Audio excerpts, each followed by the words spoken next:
So, good morning, buongiorno a tutti. Qua siamo in questo panel con questi interessanti. Today we have a panel of diversified speakers, and we should speak about infrastructures in Greater Asia from as far as the Pacific. What we have to see is how can infrastructures be promoted so that collaboration among businesses can be possible, and also a commitment on the part of the European Union in terms of so that mobility can become a priority in Eurasia. There are about 63 countries involved in the Eurasian project. It is important to invest in these infrastructures. Investing in Eurasia, and I speak as a young European man who is looking forward to a future where a market can be opened in Greater Eurasia. In this respect, the help of politics to businesses is going to be extremely important. The state should plan a better future for people who want to do business in our continent and in Eurasia. In this century, all the financial investments have shifted towards the Eurasian region. For this reason, this partnership is important. I come from Spain, a great friend of Italy, and I would like to give the floor to Mr. Totti, the president of the Liguria region. As you know, the Morandi Bridge has fallen in Genoa. My family, part of my family, comes from Genoa, and as tourists, we have gone through that bridge many, many times. We have to keep the victims in mind, pay a tribute to them. Business has become closer to citizens. And for the future, it is important for people to understand that business is also human, that it is important to improve the well-being of the citizens. The president of the Liguria region can therefore tell us how this went. Liguria is a fantastic region in Italy. Italy is becoming a hub between Europe and China, strategic for the relations with Russia, and the role that the regions can play in these relations with other Eurasian regions is equally important. In Brussels, we have the Parliament of the Regions. Many people in Asia don't know about it, but it does play an important role when it comes to regional investments and municipal investments too. The SMEs, their work very much depend on the impulse that regional governments can give. Can you tell us about your experience as president of the Liguria region, Mr. Totti? Thank you very much. Thank you for your solidarity. Thank you for recalling the tragedy that we experienced last summer with the collapse of the Morandi Bridge. We had 43 victims whom we mourn. There are now logistic difficulties. The mayor of Genoa is here with us today. We hope that a new bridge can be built soon. We have to recover the situation, find a solution from the logistic point of view, and pay tribute to the victims, of course. In addition to the tragedy of a large bridge collapsing, this is also a legal case. Somebody will have to answer from the legal point of view. Our region wishes to act as an important logistic platform. You've shown this in the video. Jenna was not there, was not in the video, but I would like I would like all of you to understand what Liguria is. We also have a very short video which can help me illustrate what we are doing at the moment, so that you can understand how we work from the logistic and tourist point of view.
Allora, grazie mille, spero che rendesse. Thank you very much.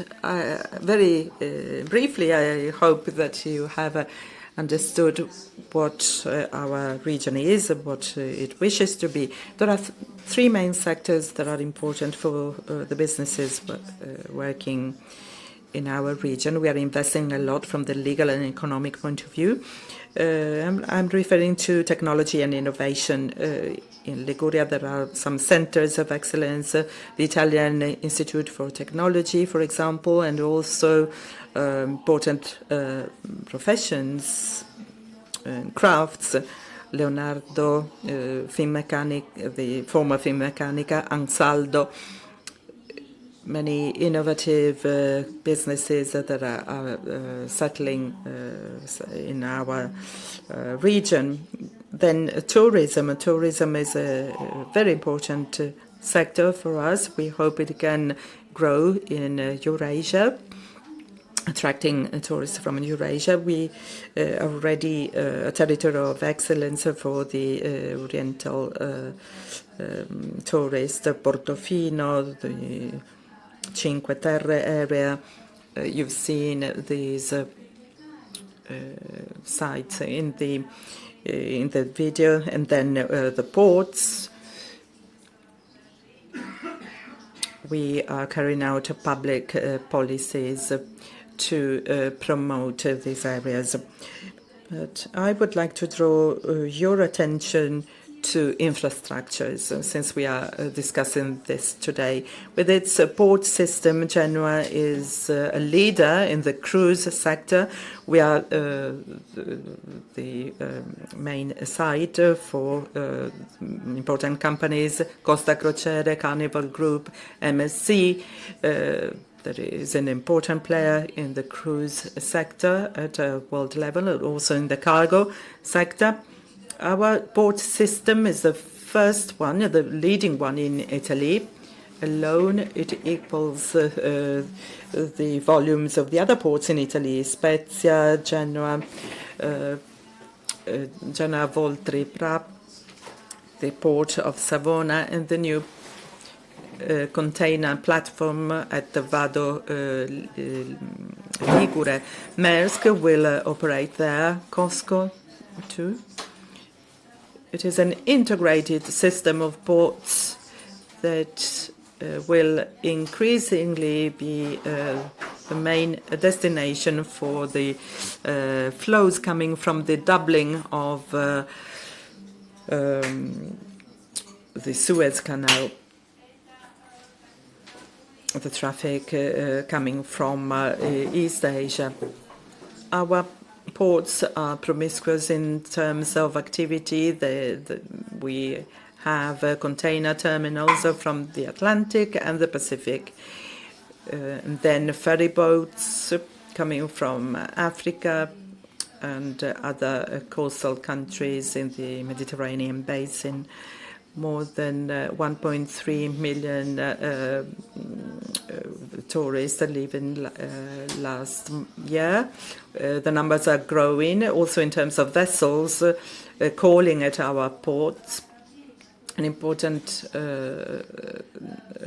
larger number of the ships coming to our regions are actually built there, thanks to Fincantieri, which has 3 shipyards in Liguria. Liguria has to update a lot of its infrastructure, and we are here to try and attract investments. Despite what has happened with the Morandi Bridge, we've had a very important growth in all types of traffic. There are private funds that are starting to find our market interesting for their investments. The main terminal at the old port of Genoa is already receiving English and French investments. MSC is also investing as a logistic group.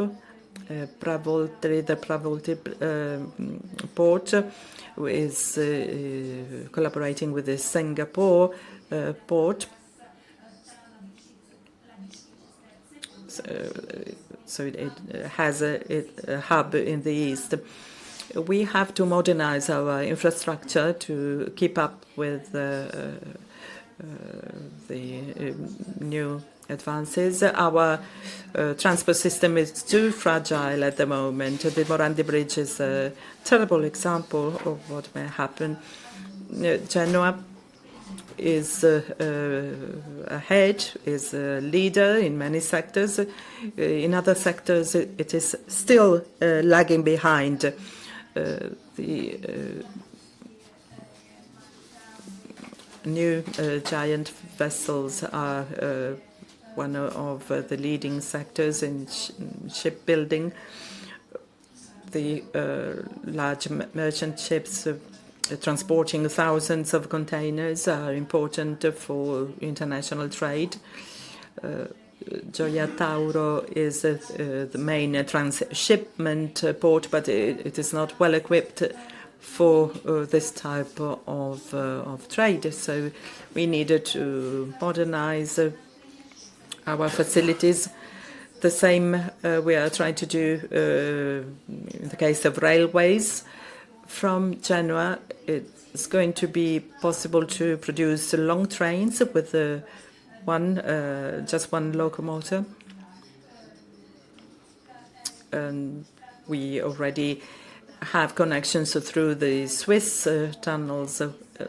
We shall be able to achieve areas that now can be achieved only through Rotterdam, Hamburg, and Antwerp. At the moment, there are two railway lines crossing our region, Genoa, Rotterdam, and the Lyon, Turin, Kiev, intercepting the trade flows coming from France and going eastwards. It is a great opportunity for anyone transporting goods around the world. We have to enhance these connections as soon as possible. And I hope our government will want to do that, because it is a matter of competitiveness, not only of my region, but of the whole of the country, Italy and part of Europe. After our discussions, the corridor between Genoa and Marseille, if we were to achieve this connection, this link, we would have 3 corridors going through our region, a strategic connection for goods. And Genoa could be candidated for one of the Silk Road terminals in which China is investing. Our 4 Mediterranean ports presents Genoa as one of the cheaper ports. It crosses the corridor towards Russia. It also intercepts the lines through the Swiss tunnels, enabling us to reach continental Europe. And then when the Genoa-Marseille corridor is ready, that link will also be available. A very efficient system that will become increasingly efficient after we coordinated the 4 ports we have available in our region. The system will be even more efficient when the Genoa port can be equipped with the new pier, receiving even larger vessels. With the new pier, vessels, container ships transporting 20,000 tons containers will be 20,000 containers will be able to moor there. So a region of great beauty, art and culture. The tourist system is growing in quality. You know our cultural heritage, and I really believe that we can host all the companies in the logistic field, high tech, etc. It is the 2nd year that I participate in this forum to promote our region. I thank you for your invitation, and I really hope that we can seize all possible opportunities.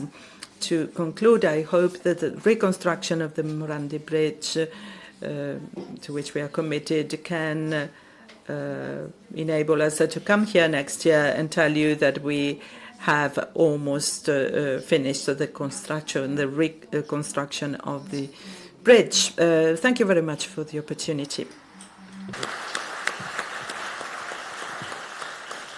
Grazie, Presidente Totti. Thank you, Mr. Totti. Before I go on to introduce the other speakers, I wish to welcome Marco Bucci, the mayor of Genoa, who has joined us today. So, the next speaker is Gregorio De Felice, the chief economist of Intesa San Paolo. So we remain in Italy. I think you have some slides. Okay, not a video. Okay, fine. Thank you. Good morning, ladies and gentlemen. I'm always very pleased to come back to Verona for this important opportunity.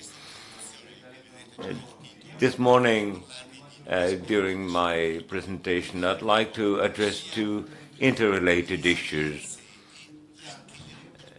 The needs and the opportunities related to the Eurasian Union in terms of infrastructural building and renovation, and on the other hand, the ability of the Italian infrastructural sector may have to take action and exploit its past experience. So very briefly, let me illustrate the present state of the art of logistics in the Eurasian Union and then in Russia and other countries.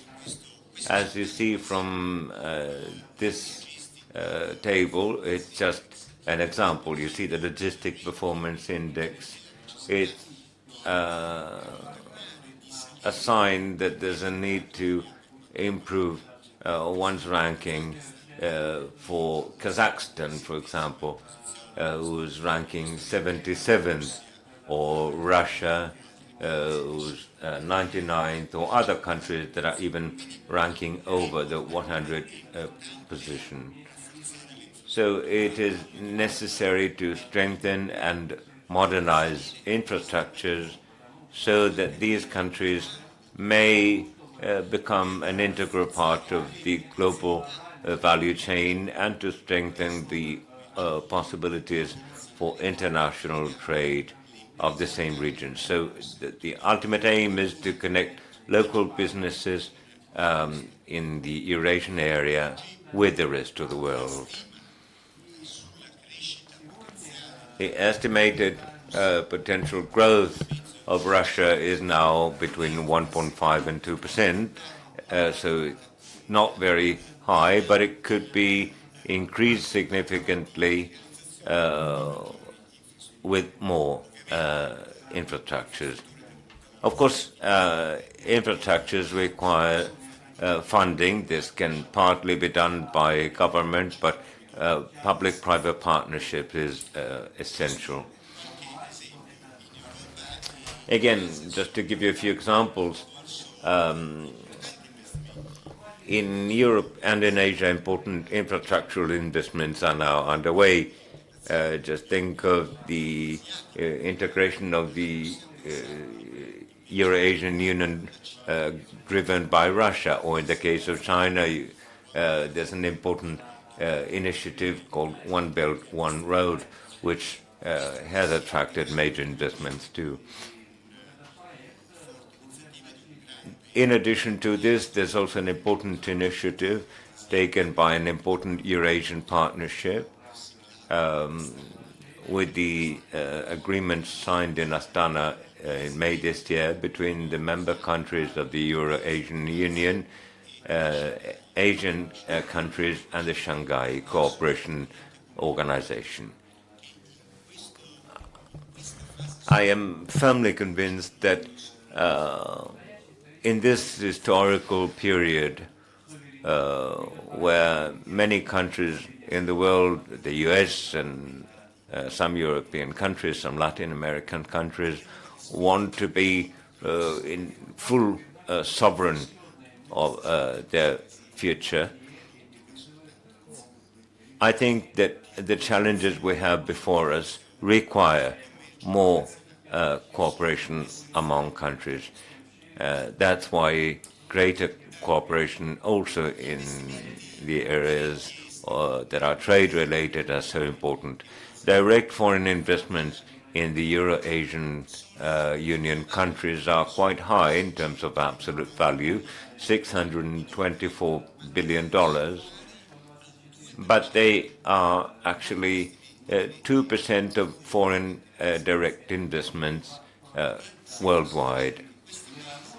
Now, if we think that these countries represent 3.8% of global GDP, this 2% means less than what it should potentially be.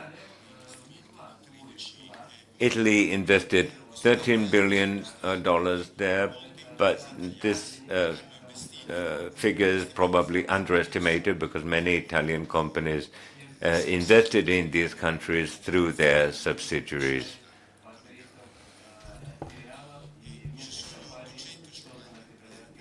There are about 850 Italian companies in the Eurasian Economic Union working in a number of sectors, from energy to agri-food, from fashion to transport equipment and TLC sector. And of course, in the area of constructions too. As you see from this slide, the Italian construction sites in the world involve the Italian construction firms operate in 92 countries in 5 continents with 811 construction sites, which are worth 82 billion euro on the whole. Much of this work is carried out abroad. That's about 74%.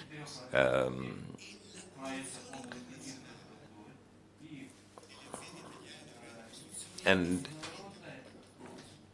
this tendency for construction firms to work abroad has been increasing enormously. Last year it was 74%, and in 2004 it was just 31%. So that means that over 15 years our companies expanded enormously their activity abroad. One of the reasons, of course, was also that there was much less opportunity for them to work in Italy. So the total amount is 82 billion, and 2 billion of euros concern ongoing contracts in Russia, and out of which 300 million are new contracts starting in 2017. So this is an important role played abroad by Italian companies, but once again there's further room for expansion. For reasons of time, I think I will stop here, and thank you all for your attention.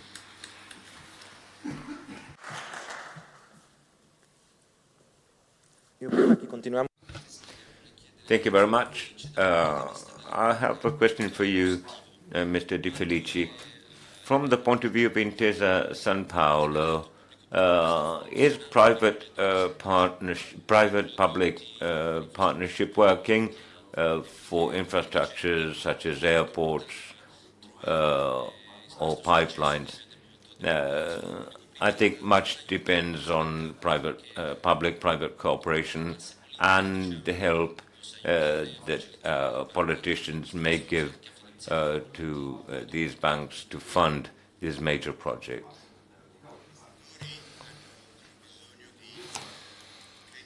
Surely investors need to work in countries that are credible, trustworthy, and that have clear rules. I'm not referring only to Russia, but also in Italy. We have decisions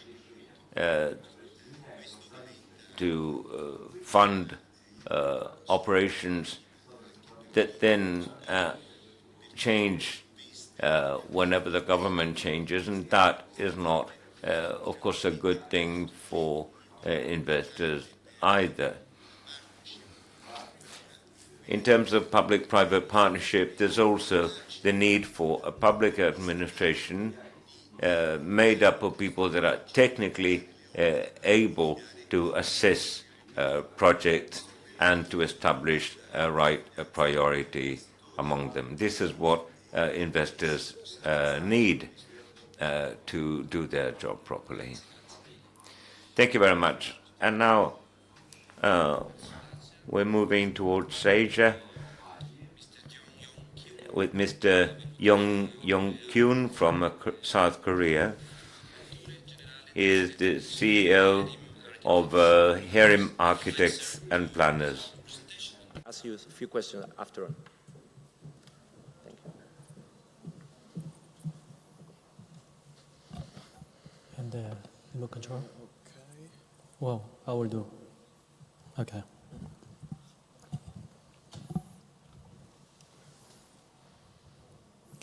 Good afternoon. I am Young Gyun Jung, the CEO of Herim Architects and Planners. Herim Architects and Planners is one of the biggest architectural firms in Asia. We are specialized in smart city planning, airport, sports complexes like Olympic Stadium and the World Cup stadiums and Winter Olympic Ice Rink. And hospital, resort, and commercial buildings, retails, all kinds of the building, design, and construction management. Today, I would like to talk about aviation industry development on important infrastructure linking Eurasia under the title Connect Eurasia through Aviation. Well, it takes a month by ship and 15 days by train to cross the Eurasian country. However, it takes only 14 hours by plane, which shows the very important aviation plays an important role in linking Eurasia together. Air passenger traffic doubles every 15 years. It will be increased up to 14.6 million passengers by 2040.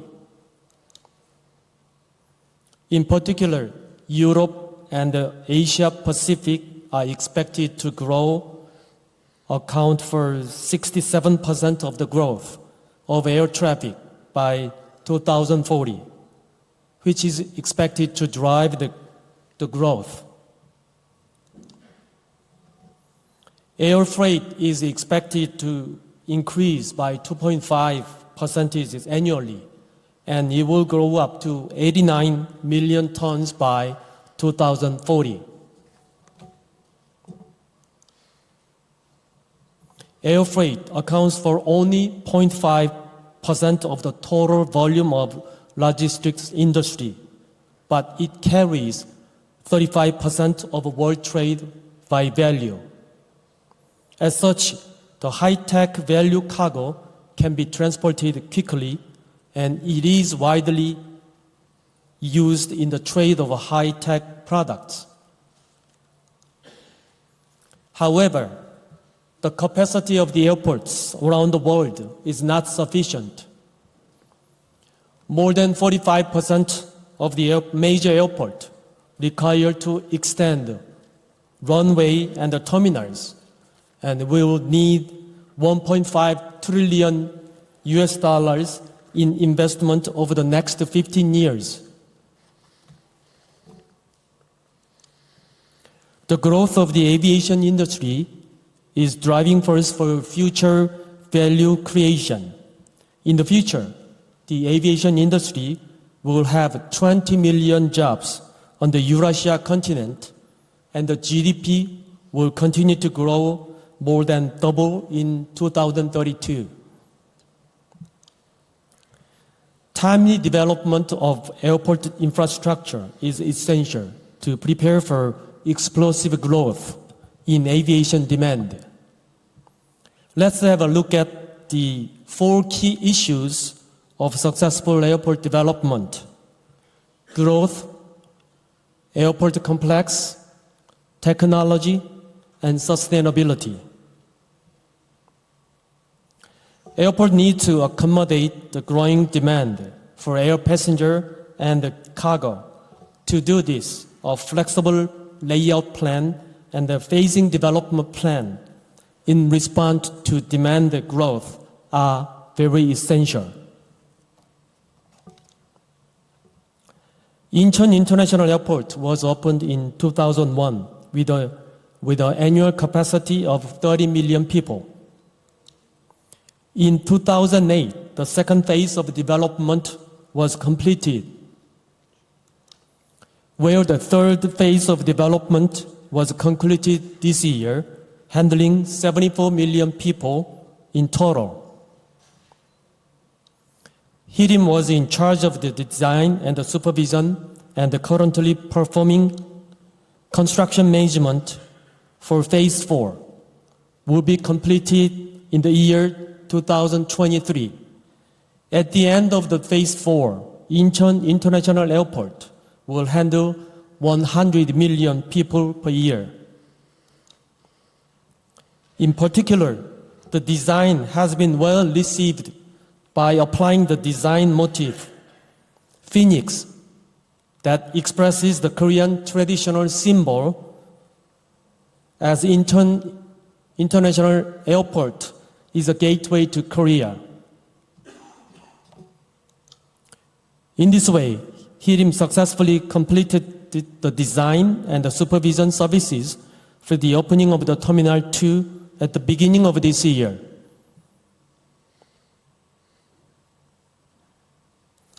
Also, this passenger terminal was the gateway to Korea to successfully host the Pyeongchang Winter Olympics last winter.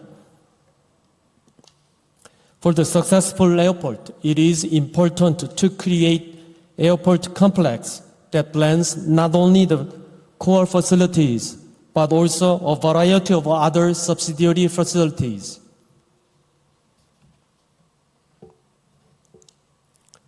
Hirim proposed the value of a new airport by blending financial and MICE functions through different facilities such as Expo Center, Hotel, Trade Center, and others in Khabarovsk, Russia in 2012.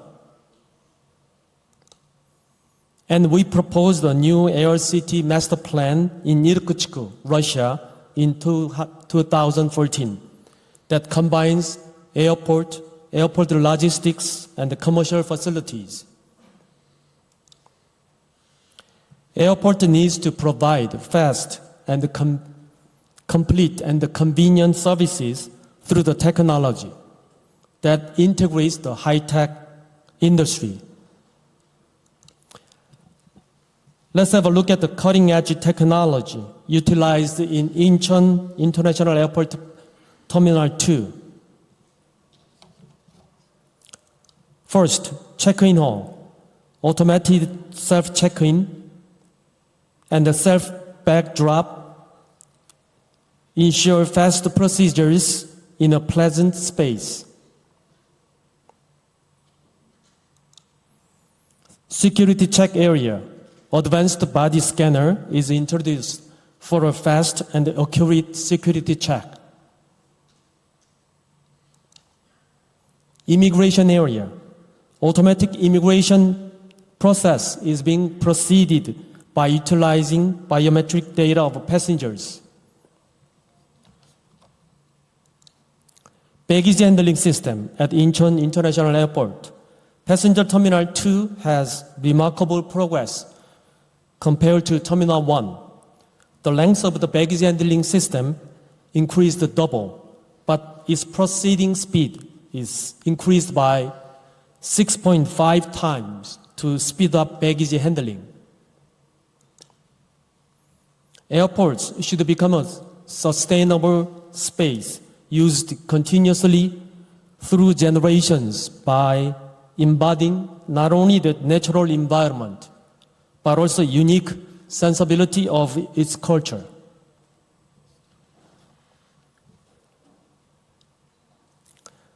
This is the indoor garden of Incheon International Airport Passenger Terminal 2, Various lounges and conveniences are arranged along with a Korean traditional garden that provides a pleasant space and shows Korea's unique image to visitors, as well as the space is designed to become a sustainable space by introducing natural light for energy saving.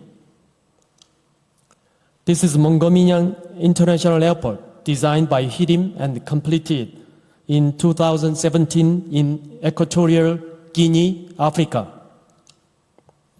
Interior space of the airport, the design represents the symbol of Equatorial Guinea, kabok tree. The space has a full of material, natural light, and makes you feel the unique atmosphere of Equatorial Guinea. Qingdao International Airport in China, which is under construction, aimed to be completed in 2019. The design work for this airport started in 2016. We performed the interior design for the airport under the concept of a dream of the sea that corresponds to the characteristics of the Qingdao, a beautiful coastal line in China. Central space of passenger terminal observes natural light subtly that produces the impression of light scattered in the sea. The existing Tan Son Nhat International Airport in Ho Chi Minh City, Vietnam, is saturated with capacity, which resulted in planning a new airport in Long Thanh region, 40 kilometers away from Ho Chi Minh City. Hirim is carefully working on the design of the airport. Long Thanh Airport will accommodate 25 million passengers from the start, will eventually accommodate 100 million people in total. This is the view of a Long Thanh International Airport. You will see the quick video. The design motif is a lotus flower, which can express the image of Vietnam very well.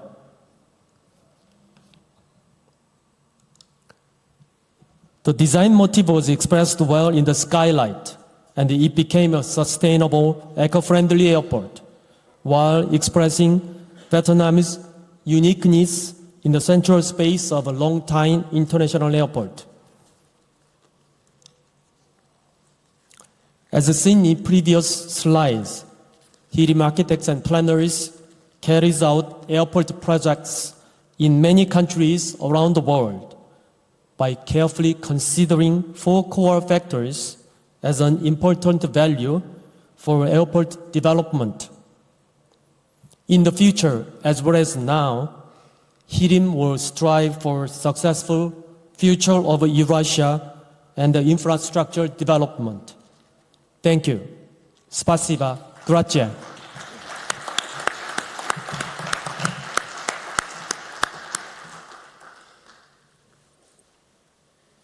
Thank you so much, Mr. Jeong. Before I pass the floor for the next speaker, I would like to any remark how is the cooperation currently between the Asian partners with the Europeans? What could the European partners do better to facilitate the good investments in Asia?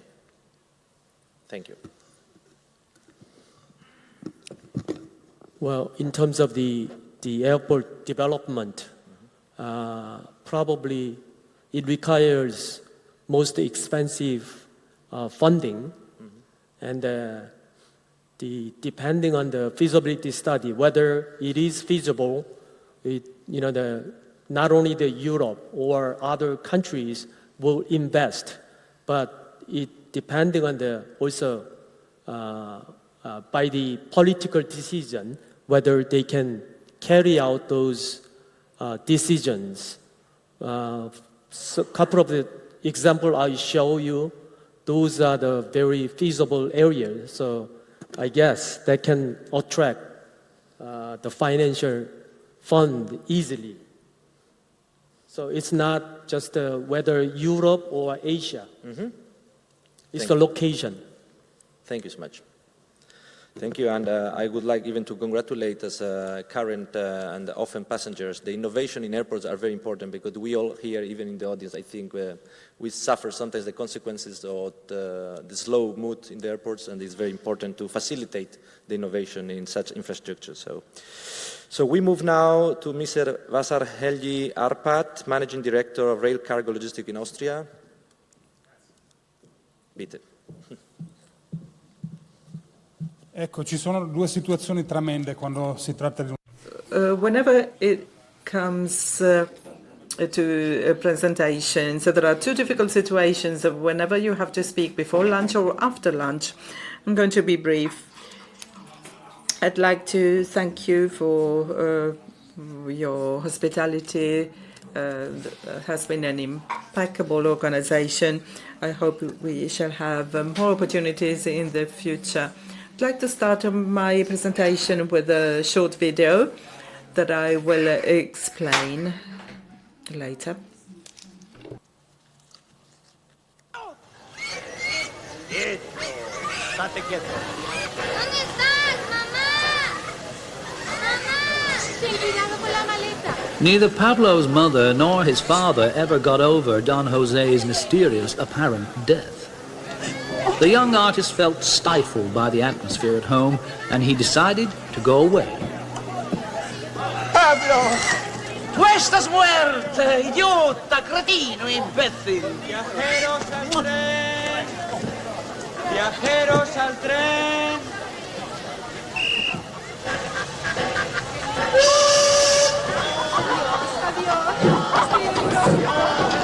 Adiós, Pablo. Pablo! Hasta la vista. Yo, Paterita. Pablo. Adiós, Carmencita. Cioè, questa è una piccola parte, diciamo, una parte mia. This is just an example. It is a Swedish film of the 70s when I still had, the first time I had the opportunity to go to the cinema, and I understood that the railways are very special and very important, but nothing has changed. Very little has changed over the past decades, especially our connections with Eurasia. But it has become a real alternative for transport as a transport mode, not just in Europe, but in Asia. Our company is the second largest, 2 billion euro as a turnover. We are very profitable companies in this sector.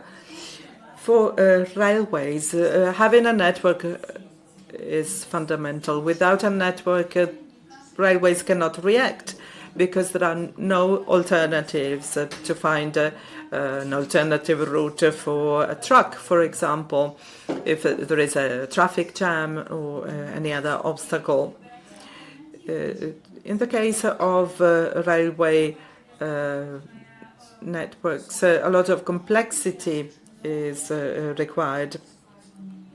It is important for all companies, railway companies, to be able to have long-term investments, not just in Europe with the present situation, but around the world. We can say that there is complexity and volatility at the same time. As railway companies, we need investments on a 30 to 40 year horizon. 10 years ago, the economic crisis began. So how can we manage these investments? This is our art of survival, how to find a compromise between the long-term investments and the volatility that the market is showing. As a company, we operate in 18 countries in Europe, in Central Europe especially. We are indeed the largest railway company there. But I'm not here to speak about our business, but rather of the alternatives that we have between Europe and Eurasia. I don't have to explain what the Silk Road is to you, but rather what type of alternatives we can suggest to the market. Railway connections are nothing new. The first train leaving China left in 2007. Many things have changed in the meantime.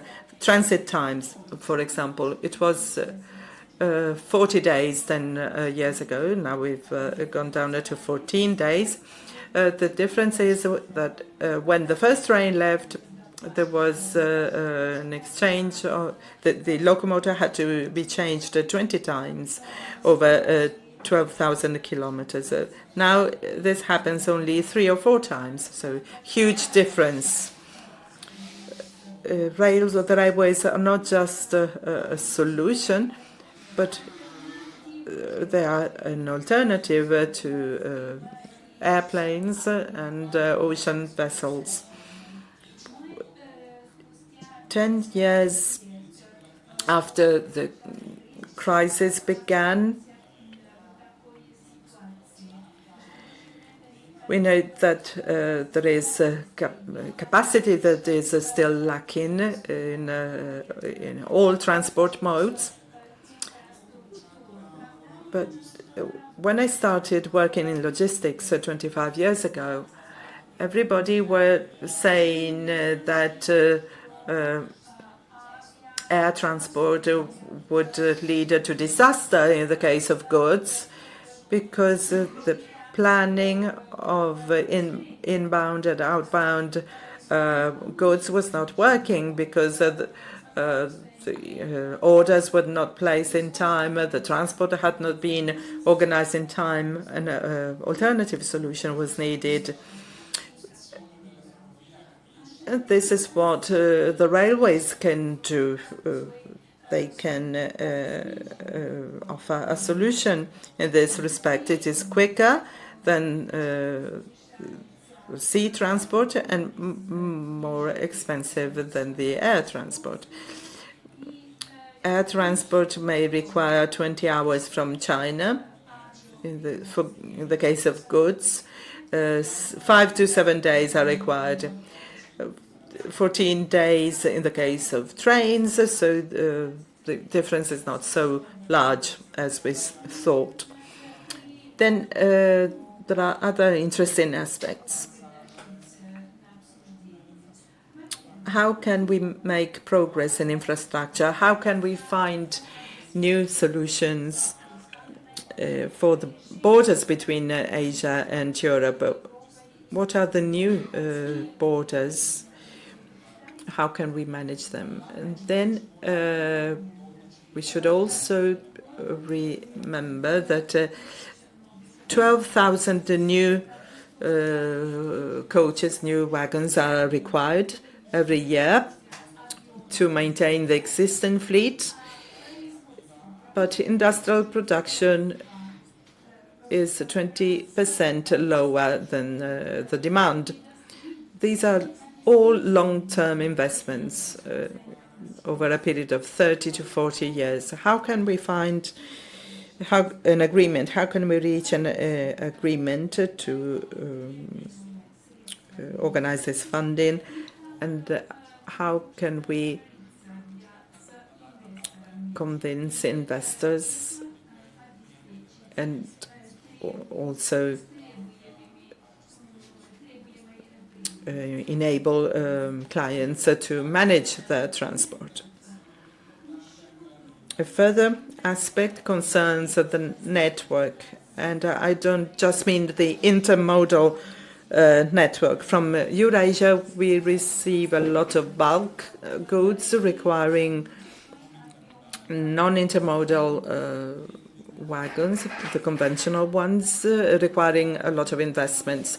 It is important for the European railways to invest in new trains and infrastructures allowing this type of transport. Thank you very much. I'm here available for questions, if any.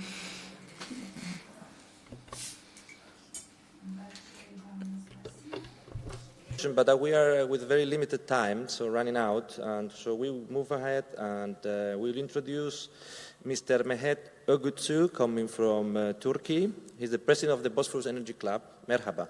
Thank you. Well, being the last speaker in a panel gives some advantages, also disadvantages. And I know that we are between you and the lunch.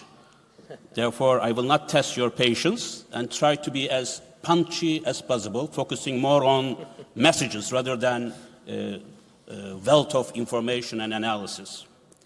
But before doing so, two things I want to do. One is that the best and least costly infrastructure investment is, as this forum does, bring together minds, business operators, financiers, political leaders. So this is the core of everything that follows. Therefore, I would like to congratulate this gathering and the organizers of that. The second remark is about Italy.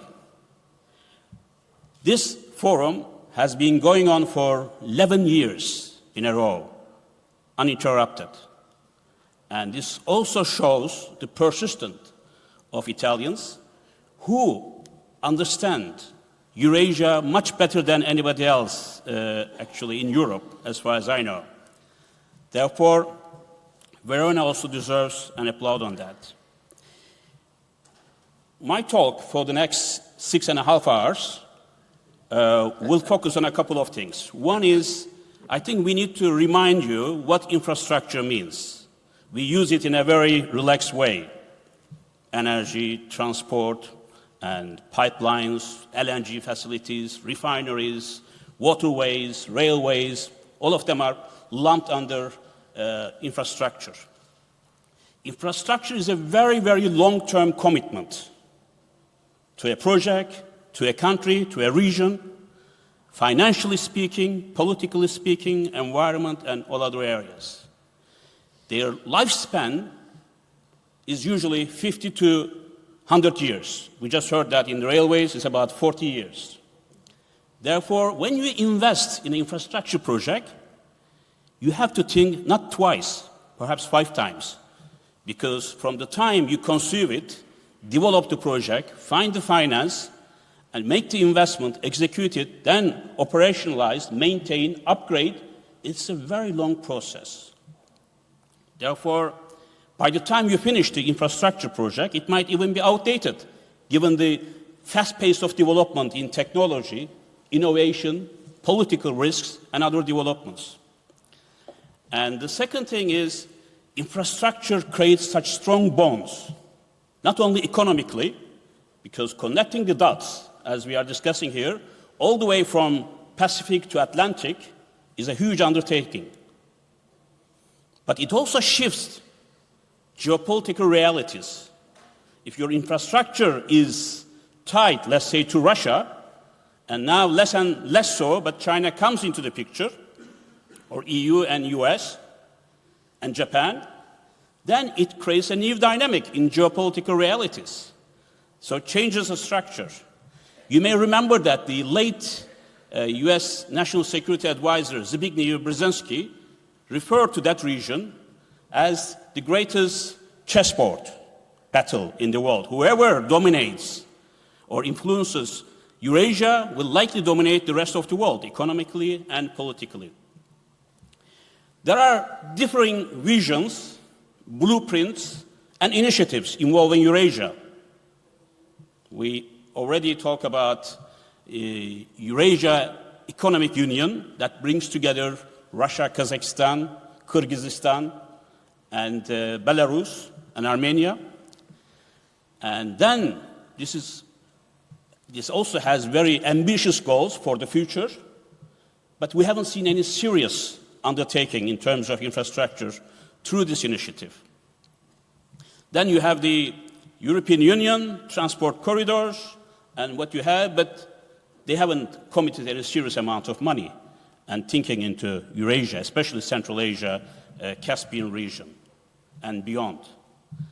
And Japan has its own projects, but the biggest game changer in terms of energy infrastructure and other investment in that vast region is China, which launched a project initially called the New Silk Road, then changed the name to One Belt and One Road. Then when it has become like an octopus, going all the way from St. Petersburg to Chile, to Africa, now it's called Belt and Road Initiative, BRI. This supposed to have about $900 billion at its disposal for putting into infrastructure projects. This is still a peanut compared to what we need in terms of infrastructure investment. Every year, we in the world spend around, I think, more than $4 trillion on infrastructure investment. And it is expected to go double in the next 3-4 years, and then reach $94 trillion by 2040. There's a huge gap in financing these projects.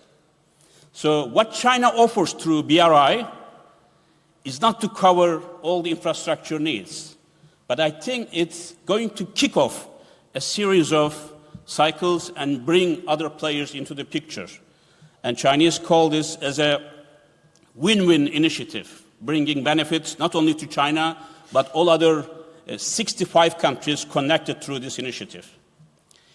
However, if you talk to people in Pakistan or Central Asia or Sri Lanka, they say, well, wait a second, for the time being, we don't see much benefits. It's not win-win. Right now, it's double win for China, because most of the EPC contracts and flows go back to China. So this is going to change. We are still in the initial stages of that. For China, this is a project linking the Middle Kingdom all the way through Central Asia, Caspian, Turkey to Europe.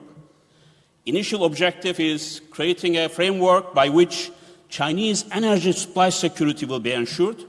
Transportation lines will be relatively shorter and quicker, from 40 days to 14 days, as you mentioned. And also there is a strategic rationale behind that, because the bulk of China's energy, oil, gas, refined products, as well as Chinese exports to Europe, US, Africa, Middle East, goes through Malacca Strait. There's a terminology called the Malacca Dilemma. If there is any disruption in this flow, for example, in the case of a dispute over Japan or Taiwan or Chinese Taipei, and perhaps US 7th Fleet might disrupt the flow of Chinese ships going through this narrow strait. And this will give a serious blow to Chinese economy and political system. That's one of the rationale why they want to create an alternative and land-based route called New Silk Road going through Central Asia. And this project has its great strengths but also flaws, because China has never managed such a huge cross-border project. They don't have this experience managing $900 billion of projects coming from 65 countries, and difficult to arrange due diligence, feasibility, execution, quality control. And the funds might be going to the bottomless pit as well, because 27 countries out of the 65 countries are rated by 3 credit rating agencies as almost rubbish in terms of their credit ratings. And some of them are not even rated. So there is a huge risk of this money flowing into projects and the countries not to be performing well, and it will be a huge burden on the balance sheet. So it's not only Chinese putting money into that, but they also created multilateral structures like Asia Infrastructure Investment Fund, that's New Silk Road Fund, China Development Banks, ADB. So there are many different funds and the resources that can be tapped. But in reality, apart from what they achieved in Pakistan Economic Corridor, all the way from Gwadar deep sea port in the vicinity of the Persian Gulf to Hunjarap and entering China, $50 billion investment. Most of them has been already committed. But in other areas, still much remains to be seen. But again, I think we have to underline that we have not seen anything like this in the recent history, connecting dots in such a huge area. And if you look at the projects that Chinese are supporting, it may look to you that in the middle of nowhere, a project here and project there. It's not so. If you look at the bigger picture, you see the strategic rationale behind that. Investment in Horgaz in Kazakhstan, or Pirep port in Greece, or in Singapore, in Pakistan, they all have their own logic.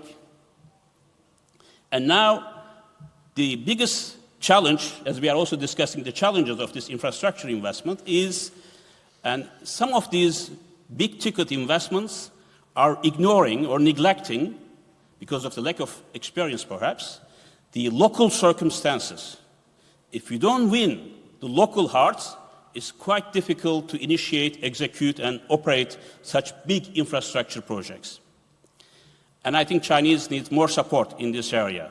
Whether Russia-led projects and China-led projects could work together, like the BRI and European Economic Union, Eurasian Economic Union, and others.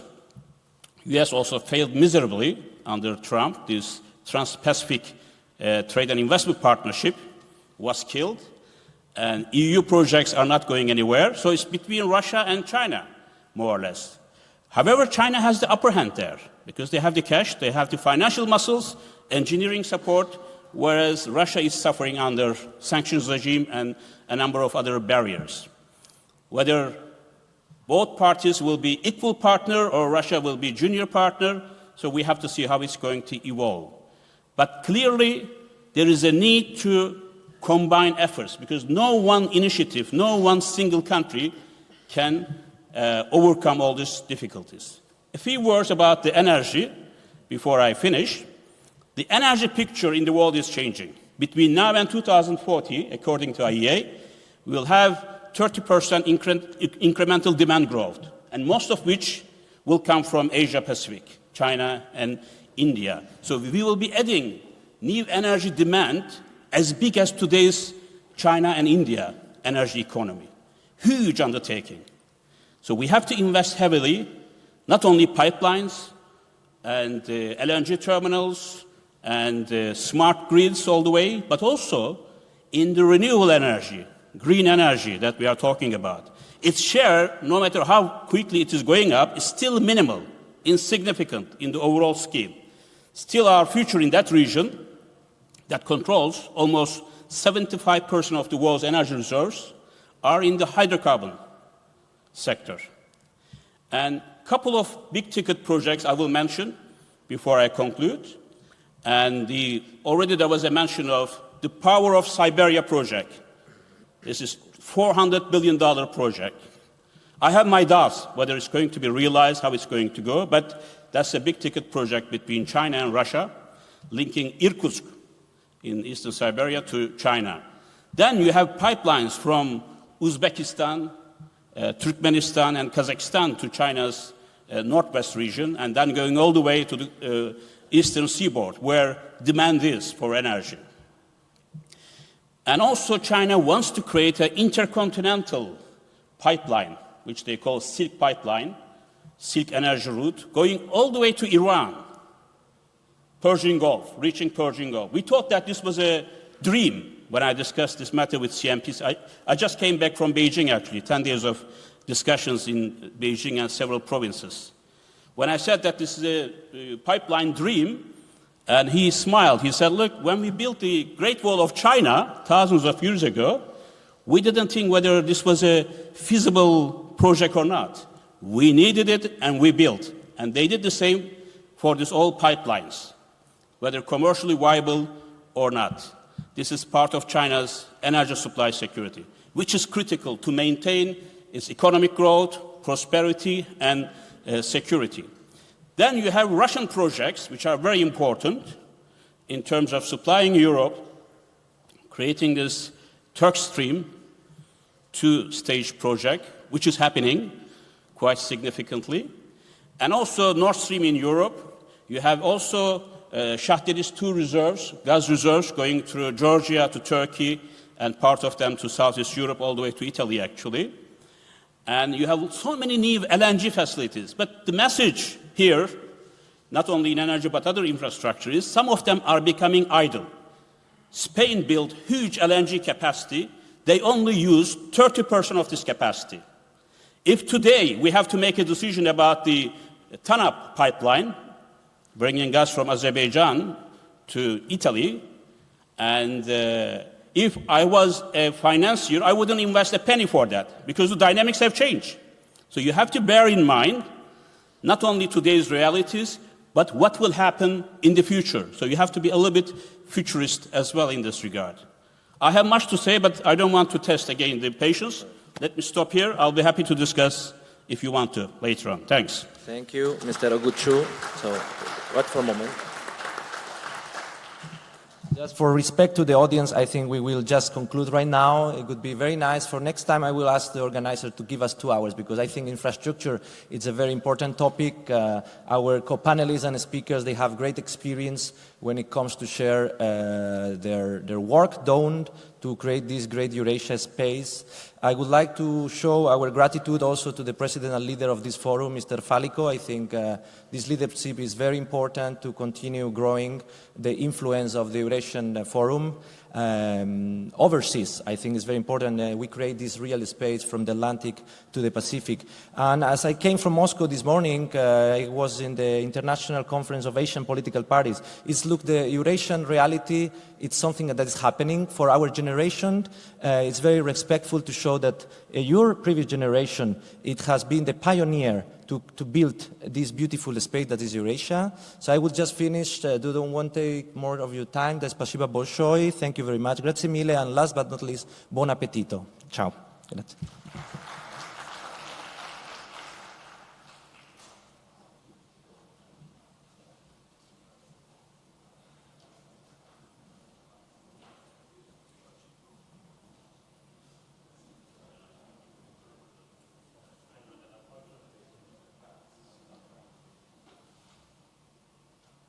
Si invitano i gentili ospiti ad accomodarsi al buffet al piano terra. Il pranzo durerà fino alle 14:30.